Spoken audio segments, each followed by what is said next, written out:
Mummy, હા, શું થયું મમ્મી? કંઈ નહીં. બસ કંઈક કામ હતું દીકરા. મમ્મી, તમે રડો છો કેમ? કોઈએ કાંઈ કહ્યું છે? સાગરભાઈ કંઈ બોલ્યા? ના, સાગરભાઈ, સાગરભાઈ! મીરા, સાગરે કાંઈ નથી કીધું. તું એને બોલાવીને એને તું જાણ ન કર કે અરે શું થયું ભાભી? મમ્મી રડે છે. હે? મમ્મી મમ્મી શું થયું? કેમ રડો છો તમે? તમે જ કંઈ કહ્યું હશે ને? નહીં તો મમ્મી રડે નહીં. અરે મેં કાંઈ નથી કીધું ભાભી. મેં કીધું તમને કઈ મમ્મી? ના સાગર. હા, તો મેં તો તો પછી શું શું કામ થયું? રડો છો? મીરા, મેં કયા જન્મના પાપ કર્યા હશે કે મારે આ જન્મમાં મારા દીકરાના કઠોર શબ્દ સાંભળવા પડે? મમ્મી આ શું વાત કરો છો તમે? અરે તમને થયું શું અને શું કામ રડો છો? ભાઈએ કઈ કીધું તમને? એ તો શું કહેવાનું, લોકોની ચડામણીમાં આવીને એ તો બધું બોલવાનું જ ને. શું છે? વાત તો કરો મમ્મી. કોની ચડામણી છે? શું બોલ્યા? તારા કાકાની ના પાડી હતી કે એને આ ઘરમાં ન લાવો, પણ તમે બંને એટલે કે તમે ત્રણેય જણા મારી વાતનો વિશ્વાસ ન કર્યો અને તારા કાકાને આ ઘરમાં લાવ્યા. અરે પણ કાકા ઘરમાં આવ્યા તો વાંધો શું થયો એ કયો ને મમ્મી. શું પ્રોબ્લેમ આવ્યો છે? સાગર, તારા કાકાના કારણે આજે આદિએ મને આ ઘરમાંથી બહાર જવાનું કહી દીધું છે. શું? શું વાત કરો છો મમ્મી? મમ્મી, તમારી કંઈ ભૂલ થતી હશે. ભૂલ છે નહીં. એક માને આ દીકરાના જે શબ્દ જે કાનમાં પડ્યા છે ને એ ભૂલ ન કહેવાય. હા, એક મને એવું લાગે છે કે મેં કંઈક પાપ કર્યા હશે એટલા માટે જ મારે ભોગવવું પડતું હશે. અરે પણ મમ્મી આવું શું કામ બોલો છો તમે? અને ભાઈ વળી તમને શું કામ આ ઘરમાંથી બહાર કાઢવાની વાત કરે? સાગર, આ બધી વાત છોડ. હું તને કહું છું ને, આ તારા કાકા ખોટા છે. તમે મારી વાતનો વિશ્વાસ કરો. નહીંતર આજ દિન સુધી મને આદિએ કોઈ દિવસ ઊંચા અવાજે એક શબ્દ પણ નથી કીધો અને આજે મને મારા દીકરાએ ઘરની બહાર જવાનું કીધું અને એ પણ ફક્ત ને ફક્ત એના કાકા માટે. બસ મમ્મી, બસ. સમજીએ છે તમારી વાતને. આદિ જો આટલું બધું બોલી ગયા હોય ને તો એનો મતલબ કે તમે સાવ ખોટા તો ન જ હોય. કાકાએ કંઈક તો કર્યું હશે ને. કંઈક એવી વાત, કંઈક એવા કાંડ જેના હિસાબે તમે એમને આટલા નાપસંદ કરો છો. મીરા, હા, ભૂતકાળની બધી વાતો ફરીથી દોહરાવી પડે છે. ફક્ત ને ફક્ત એ આ ઘરમાં બદલો લેવા આવ્યા છે અને એ પણ મારી પાસે બદલો લેવા આવ્યા છે કેમ કે આ ઘરમાંથી એના ભાઈએ ધક્કા મારીને કાઢી મૂક્યા હતા. હા હા મમ્મીજી, અમે સમજી ગયા. સાગરભાઈ,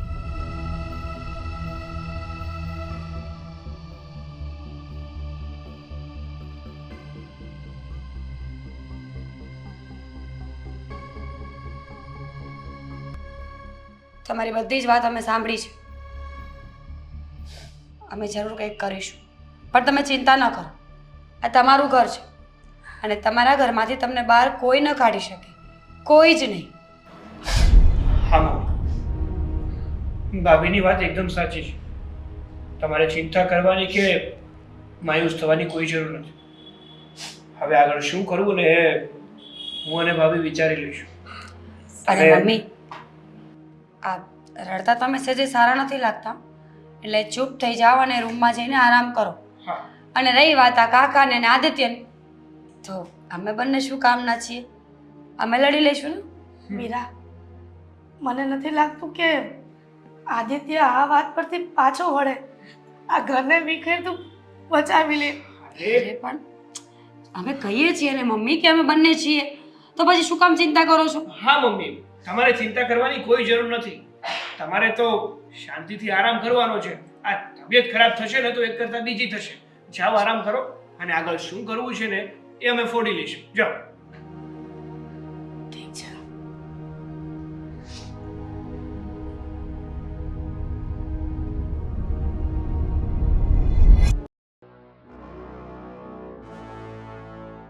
कि आज मौसम बड़ा बेईमान है बड़ा बेईमान है आज मौसम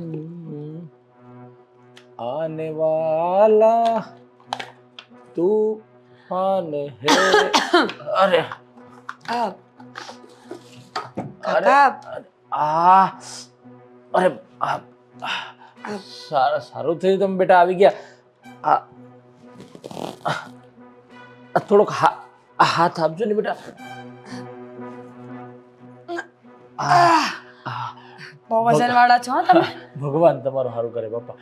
શું ગોતતા હતા? અરે કઈ નહીં, આ તો બધું સાફ સફાઈ. મેં કીધું ખાનામાં જોઈ જોઉં કે કાંઈ પડ્યું વધારાનું હોય ને તો કાઢી નાખી. બેઠો બેઠો મારે આમથી કાકા બહુ દુખાવો થાય છે, તકલીફ થાય છે પગમાં? આ પેલી એમાં બેટા એવું છે ને કે પ્લેટ ને સરિયા નખાવેલા છે ને એટલે ક્યારેક ચલાઈ જાય કે એવું નીચે ગોઠણું પણ તો શું કામ નીચે બેસો છો?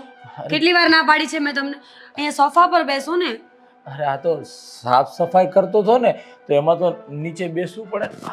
કાકા તમને કદાચ ભૂલાઈ ગયું લાગે છે કે 2 દિવસ પહેલા આપણે બંને મળીને જે ડ્રોઅર સાફ કર્યું હતું ત્યારે પણ તમે મારી હેલ્પ જ કરી હતી ને, ભૂલી ગયા?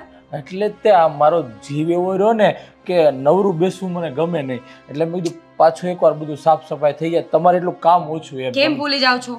આ જૂની નોટો, સિક્કાઓ, જૂના મોબાઈલ, ફોનની બેટરીઓ, આ બધું વીણી ચૂડીને આપણે આમાં જ મૂક્યું હતું ને, તોય ભૂલી ગયા? હા હા હા હા યાદ આવ્યું. આ બીમારીને લીધે કંઈ યાદ નથી રહેતું બેટા. કાકા હા એવું. દુખાવો તો પગમાં છે ને, મગજને શું વાંધો છે? આ શું હોય કે ભગવાને આ શરીર આપ્યું છે, એમાં એક પણ વસ્તુની કંઈ ખામી હોય, તકલીફ હોય ને તો મગજ જ કામ ન કરે બેટા. મેં વિચાર્યું છે શું વિચાર્યું છે? તમારા પગ કપાવવાનું. અરે પણ એટલે તમે ડરો નહીં, મારી આખી વાત સાંભળો. જો આ તમારા પગમાં પ્લેટો નાખી છે, હા. આટલા મોટા મોટા ઓપરેશન્સ આવ્યા છતાં પણ તમારા પગમાં કઈ ફરક નથી પડતો ને. તો હું વિચારું છું કે આમ પણ તમારે બેસીને જ ખાવું છે. આઈ મીન ટુ સે તમારે ક્યાંય નોકરી કરવા નથી જવાનું, આટલું મસ્ત ઘર આપ્યું છે ઈશ્વરે, તમારો આ પગ કપાવી નાખીએ આપણે, એટલે એટલો દુખાવો તો ઓછો થાય કમસે કમ. અરે બેટા પગ કપાઈ નાખીશ તો ચાલીસ નહીં શકીશ ને. આ તો દુખાવો તો હું દવાને એવું લઉં છું તો આમ રાહત છે, ફેર લાગે છે મને, સારું છે. શું કામ દુખાવો સહન કરવો છે કાકા? હા, આદિત્યના એક ફ્રેન્ડ છે, બહુ સારા ડોક્ટર છે, તમે એને કહેશો ને એટલે એક જ દિવસમાં ઓપરેશન કરી નાખશે. અરે નાના બેટા એટલા બધા ઓપરેશન આ પગમાં થયા છે ને હવે વધારે ઓપરેશન નહીં વધારે ઓપરેશન નથી કરવા. હો મને ઘણું સારું રહે છે આમ તો, પહેલા કરતા ફેર છે અત્યારે. દુખાવો તો પહેલા આવ્યા હતા એવો ને એવો જ છે. જ્યારે તમારી પાસે આવું ત્યારે તમારો પગ દુખતો જ હોય છે, અને સાચું કહું ને તો આ મને ગમતું જ નથી. મારા કાકાને છે જે દુઃખ પડે ને એ મને નહીં ગમે. આપણે પગ કપાવવાનું ફાઇનલ છે. ના ના બેટા પગ કપાવ તો મને ઘણો રાહત લાગે છે પહેલા કરતા. ઊભું રહેવાય છે? રેવાય છે, સારું વ્યવસ્થિત ઊભા રહો. આ વ્યવસ્થિત જ થાય છે. જો આ પણ થોડુંક દુખાવો તો અંદર પ્લેટ હોય એટલે થોડું લાગે ને, બાકી બહુ સારું છે, કાંઈ ડૉક્ટરને બતાવવા જવાની જરૂર નથી કે. હા 100% બેટા. તમે એટલો બધો બધા ઘરમાં મારો ખ્યાલ રાખો છો, મને આમ પાણી માગું છું તો તમે લોકો દૂધ આપો છો. દૂધ તો આપીએ છીએ, પણ આ દવાનું શું? આટલા દિવસથી ઘરે આવ્યા છો, એક પણ સમયે મેં તમને દવા પીતા તો જોયા નહીં. દવા નથી પીતા એટલે દુખાવો થાય છે ને? ના ના બેટા દવા લઈ લઉં છું. આ તમે કપડાં ને વાસણ ને બધું કરતા હોય ને એ ટાઈમે હું લઈ લઉં છું દવા રોજે એક કામ રોજ. કરજો, આ તમારી ગોળીઓ છે ને એ બધી જ મને આપજો, હું આદિત્યને ફોટા પાડીને મોકલી આપીશ અને ડૉક્ટરને બતાવી દેશું કે આટલી મોંઘી દવાઓ ખાવા છતાં પણ જો ફરક ન પડતો હોય તો ડૉક્ટરને શું કરવાનું? હું જઈ આવીશ. તમે શું કામ એટલી બધી ચિંતા કરો છો? કાકા મને આદિત્યએ કહ્યું હતું કે આ કાકાને છે ને જેમ તારા પપ્પાની સેવા કરતી હોય ને એમ જ સાચવજે. એટલે જ્યારથી તમે આ ઘરમાં આવ્યા ને ત્યારથી હું તમને મારા પપ્પા જ સમજુ છું, અને મારા પપ્પાને તકલીફ થાય તો મને પડો તકલીફ થાય ને. હા સાચી વાત છે બેટા, તો બહુ સાચું છો તમે. અને આદિ જેવો તો દીકરો ભગવાન એમ કહું છું કે હરેક મા બાપને આપવો જોઈએ, એટલો ડાયો, સંસ્કારી, સીધો. હજી એક વાત. અરે બાપ રે, હજુ હા શું બેટા? એ જ આ તમને લાગ્યું તું કઈ રીતે? શું થયું હતું કે આટલું મોટું ઓપરેશન આવ્યું ને પગમાં પ્લેટો આવી? અરે બેટા નવું ઘડવું પડશે.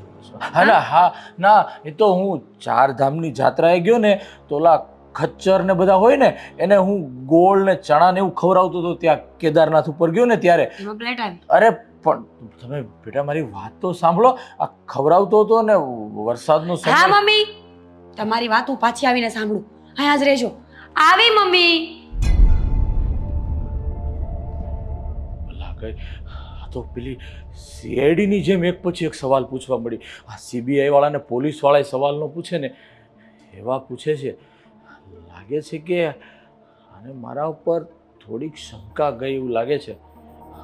હવે થોડુંક કાંઈ થાય નહીં, પહેલાં નવું પકડવું પડશે કે આ મીરા વહુને મારી પર શંકા દૂર થઈ જાય. શું કરીશ ભગવાન. સારું ચાલો અત્યારે તો હું જાઉં, પછી બધી વાત. અ, કાકા કહાની ઘડવા ગયા હશે. કાકા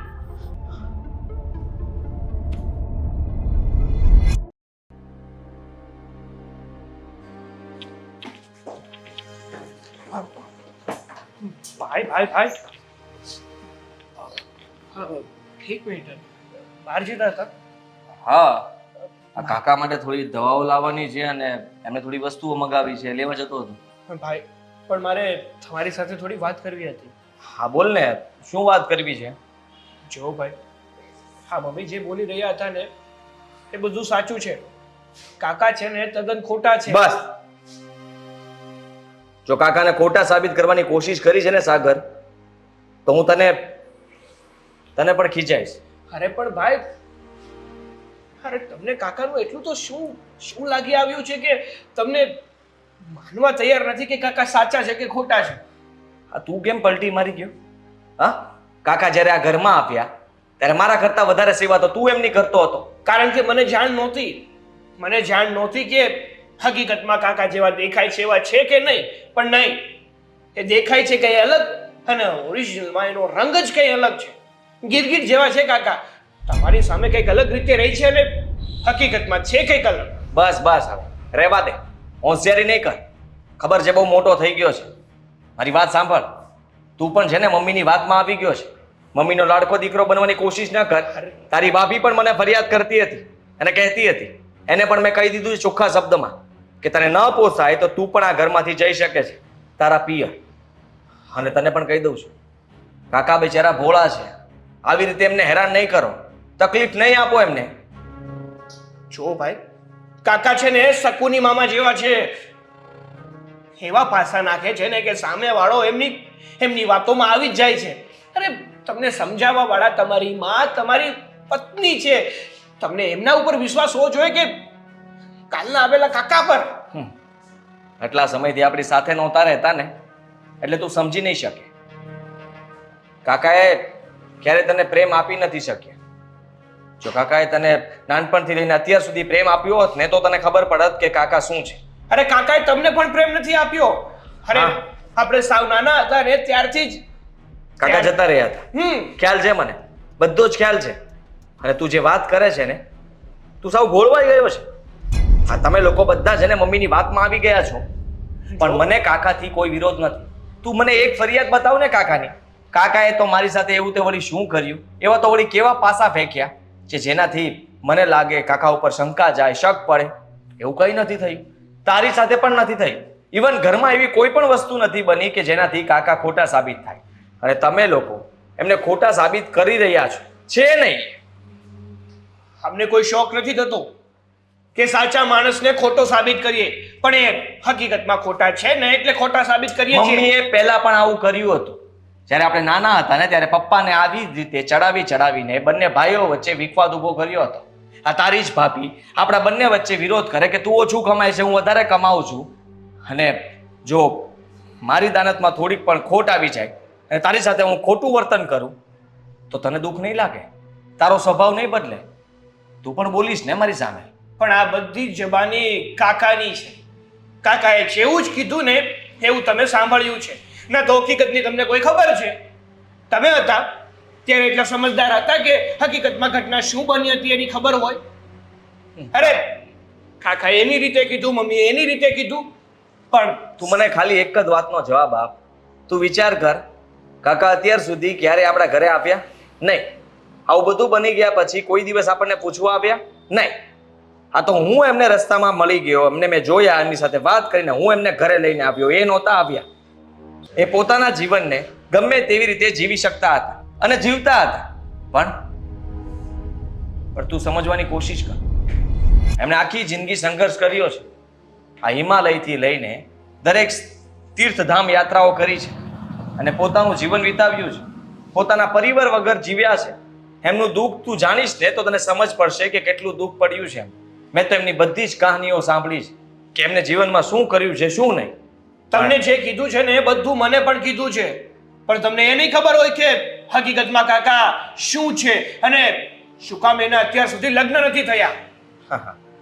લગ્ન નહોતા કરવા એમને, કારણ કે એ નહોતા ઈચ્છતા કે મારા લગ્ન થાય. હકીકત એ નથી, હકીકત કઈ અલગ જ છે. કાકાનું વર્તન એવું હતું કે એમની સાથે કોઈ લગ્ન કરવા તૈયાર નહોતું. બસ બસ રહેવા દે, એમાં પણ મમ્મીનો વાંક આવશે. કાકાએ મને ત્યાં સુધી કીધેલું છે કે મારી ઘણી જગ્યાએ વાત ચાલતી હતી પણ ભાભીએ મારું થવા નહોતું દીધું અને એટલા માટે પછી મેં નક્કી કરી લીધું કે આખી જિંદગી હું કુંવારો રહીશ. જો આ વાત હું મમ્મીને કરીશ ને તો વધારે ઘરમાં ઝઘડો થશે ને મમ્મીને વધારે દુઃખ લાગશે. વાહ, મતલબ કે અત્યારે તમારા માટે કાકા સગા થઈ ગયા અને પોતાના ઘરના પોતાનો ભાઈ, પોતાની પત્ની અને પોતાની માં પારકા, એમ જ ને? હા એમ જ. તમે લોકો જો કાકાનો વિરોધ કરશો, કાકાને રાખવા ન માંગતા હોય તો તમે બધા જઈ શકો છો, કાકાને હું રાખીશ, મારી સાથે રહેશે. જ્યારે હકીકત ખબર પડશે ને ત્યારે તમને પણ વિશ્વાસ આવી જશે કે તમે જે કરી રહ્યા છો ને એ ખોટું હતું. હકીકતમાં તમને જે દેખાતું હતું ને એવું કંઈ હતું જ નહીં. પણ ભાઈ, હા કાકાએ તમારા મગજમાં એવો મતભેદ ઉભો કરી દીધો છે ને કે તમને અમે જે સમજાવીએ ને એ નહીં સમજે. પણ ચિંતા ના કરો, હવે મારે જ કંઈ કરવું પડશે અને એવું કરીશ ને કે કાકાનો પર્દાફાશ થઈ જશે. એની અસલિયત શું છે ને એ તમારી સામે આવી જશે.